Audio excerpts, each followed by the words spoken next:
வரம் மொய் புத்தகத்தின் சார்பாக உங்கள் அனைவருக்கும் வணக்கம். I am Sakthivel from Chennai. வரம் மொய் புத்தகம். இந்த வரம் மொய் புத்தகத்தில் இன்றைக்கி பார்த்து நம்ம கல்யாணம் பண்ணுறோம்.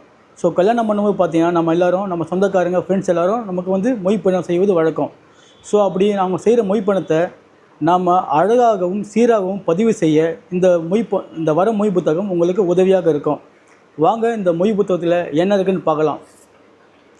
ஸோ ஃபஸ்ட் பேஜில் பார்த்தீங்கன்னா பர்மனெண்ட்டாக திருமண விழான்னு பிரிண்ட் பண்ணியிருக்கோம்.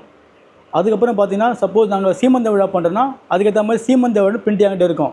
இது மாதிரி 15ஓட ஈவெண்ட்டோட ஃபங்க்ஷன் பிரிண்ட் என்கிட்ட இருக்குது. இதில் ஆட் பண்ணி வச்சுருக்கோம். நீங்கள் எந்த ஃபங்க்ஷன் வேணுமோ உங்களுக்கு எடுத்து விட்டிங்கன்னா. அடுத்தது செகண்ட் பேஜில் பார்த்தீங்கன்னா இதில் உள்ள என்னென்ன இருக்கலாங்க கொடுத்துருக்கோம். இதை பற்றி அப்போ நான் சொல்கிறேன். தேர்ட் பேஜில் பார்த்தீங்கன்னா இப்போ மண்டபத்தின் பெயர், டெக்கரேஷன் பண்ணுறவங்க, ஃபோட்டோகிராஃபர், அவங்க லிஸ்டெல்லாம் இருக்கும். ஸோ இதை வந்து நீங்கள் பயன்படுத்திக்கலாம், அப்டேட் பண்ணிக்கலாம். ஸோ ஃபோர்த் பேஜ்னு பார்த்தீங்கன்னா இப்போ யார் நம்ம மொய் செய்கிறாங்களோ அவங்களோட பேர் இங்கே எழுதிக்கிட்டு, அவங்க அட்ரஸையும் எழுதிட்டு, எவ்வளோ தொகைன்னு போடுறத இதை தெளிவாக நீங்கள் எழுதிக்கலாம். அதுக்கப்புறம் பார்த்தீங்கன்னா நான் முதல்ல சொன்ன மாதிரி பேஜ் நம்பர் 60 to 73 பார்த்தீங்கன்னா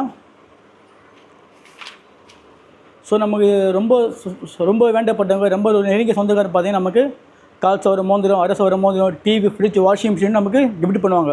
ஸோ அவங்கள வந்து நம்ம தனியாக இங்கே பிரிண்ட் போட்டு எழுதி வச்சுருக்கோம்.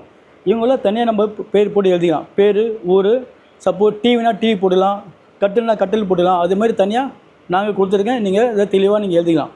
அதுக்கப்புறம் பார்த்தீங்கன்னா இப்போ நம்ம மேரேஜ் பண்ணும்போது பார்த்தீங்கன்னா மேரேஜ் பண்ணுறதுல நமக்கு சீர்வரிசை தருவாங்க பார்த்தீங்களா. ஸோ அது மாதிரி சீர்வரிசை பொறுத்து பார்த்தீங்கன்னா பூஜை பொருட்கள், எவசியல் பாத்திரங்கள், கட்டில், பீரோ, எலக்ட்ரானிக் எல்லாம் ஆல்ரெடி நம்ம எல்லா ஃபங்க்ஷனும் எழுதி தான் பழக்கம்.